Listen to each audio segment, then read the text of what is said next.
Assalamualaikum warahmatullahi wabarakatuh. Kembali lagi bersama saya Wiji Nurrohmah, kelas PAI 2D. Di sini saya akan membahas makalah dengan judul Hukuman dan Ganjaran dalam Pendidikan Islam yang disusun oleh Saifuddin, Syarifatul Hilmiah, Taufik Kristanto, Ulfi Najati, dan Wantriana. Dalam pembahasan kali ini, saya akan membahas apa itu ganjaran. Apa kalian tahu apa yang dimaksud dengan ganjaran? Apabila tidak, mari kita pelajari bersama.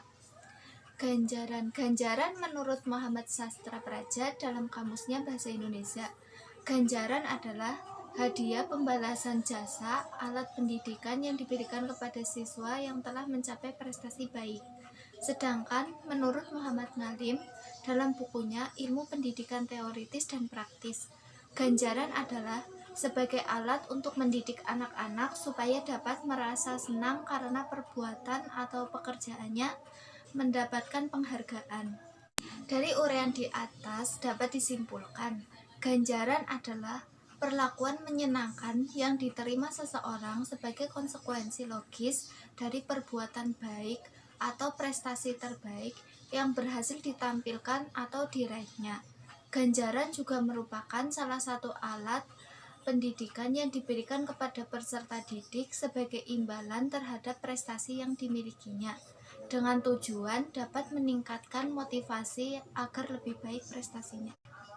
Selain dari pengertian ganjaran, ada juga macam-macam ganjaran. Ganjaran dapat diberikan kepada siswa dalam bentuk yang bermacam-macam. Namun secara garis besarnya, ganjaran dapat dibedakan menjadi 3, yaitu 1. Pujian, 2. Penghormatan, 3. Hadiah. Yang pertama yaitu pujian. Pujian adalah salah satu bentuk ganjaran yang paling mudah dilaksanakan. Pujian dapat berupa kata-kata baik seperti baik, bagus, bagus sekali, dan sebagainya. Tetapi ganjaran juga dapat berupa kata-kata yang bersifat sugestif. Yang kedua yaitu penghormatan. Ganjaran yang berupa penghormatan ini dapat berbentuk penobatan, yaitu siswa yang mendapat penghormatan diumumkan dan ditampilkan di hadapan teman-temannya, entah teman kelas, teman sekolah, atau mungkin juga di hadapan para orang tua. Yang ketiga yaitu hadiah. Yang dimaksud dengan hadiah di sini adalah ganjaran yang berbentuk pemberian yang berupa barang. Barang yang diberikan dapat berupa alat-alat keperluan sekolah, seperti pensil, penggaris, buku tulis, buku pelajaran, dan sebagainya. Selain adanya macam-macam ganjaran, ganjaran juga mempunyai tujuan, yaitu untuk lebih mengembangkan motivasi yang bersifat intrinsik daripada motivasi ekstrinsik. Dalam artian, siswa melakukan suatu perbuatan memang didasari oleh kesadaran siswa itu sendiri, bukan karena adanya faktor dari luar yang mendorong siswa tersebut melakukan suatu pekerjaan itu. Dalam pembahasan yang kedua yaitu hukuman. Apa kalian tahu apa itu hukuman? Apabila tidak, mari kita pelajari bersama. Hukuman merupakan alat pendidikan represif yang tidak menyenangkan. Hukuman boleh dilakukan apabila teguran dan peringatan belum mampu untuk mencegah peserta didik dalam melakukan pelanggaran-pelanggaran. Maka dalam hal ini diberikan hukuman. Hukuman juga merupakan imbalan dari perbuatan tidak baik dan pelanggaran yang mengganggu jalannya proses pendidikan dan pembelajaran. Selain itu, ada juga macam-macam hukuman, yaitu 1. Hukuman preventif, yang kedua hukuman represif, yang ketiga hukuman dengan perkataan, dan yang keempat hukuman dengan badan. Yang pertama yaitu hukuman preventif, yaitu hukuman yang dilakukan dengan maksud agar tidak atau sengaja terjadi pelanggaran. Yang kedua yaitu hukuman represif, yaitu hukuman yang dilakukan oleh karena adanya pelanggaran dan adanya dosa yang diperbuat. Jadi, hukuman ini dilakukan setelah terjadi pelanggaran atau kesalahan.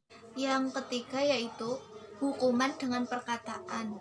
Hukuman dengan perkataan adalah hukuman yang dijatuhkan kepada siswa melalui perbuatan. Beberapa kategori hukuman ini yaitu: 1. Memberikan nasihat atau kata-kata yang konstruktif. Yang kedua, teguran dan peringatan. Yang ketiga, ancaman. Yang keempat yaitu hukuman dengan badan. Yang dimaksud dengan hukuman badan adalah hukuman yang dijatuhkan dengan cara menyakiti badan anak, seperti mencubit, menarik daun telinga, dan sebagainya. Adapun tujuan dari hukuman yaitu untuk menghentikan tingkah laku yang salah, sedangkan tujuan dalam jangka panjang adalah untuk mengajar dan mendorong siswa agar dapat menghentikan tingkah lakunya yang salah. Kesimpulannya yaitu, dari penjelasan di atas dapat kita tahu pengertian hukuman dan ganjaran. Perlu bagi kita untuk mengetahui hukuman atau ganjaran dalam pendidikan Islam, karena pemberian hukuman atau ganjaran kita harus bersikap adil. Dalam memberikan hukuman dan ganjaran memang sesuai dengan apa yang orang tersebut lakukan.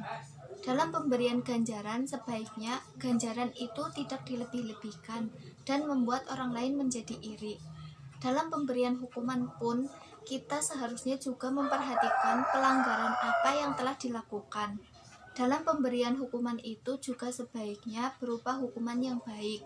Maka dari itu, perlu bagi kita mengetahui apa itu hukuman dan ganjaran. Sekian penjelasan dari saya. Apabila ada salah kata, saya mohon maaf. Wassalamualaikum warahmatullahi wabarakatuh.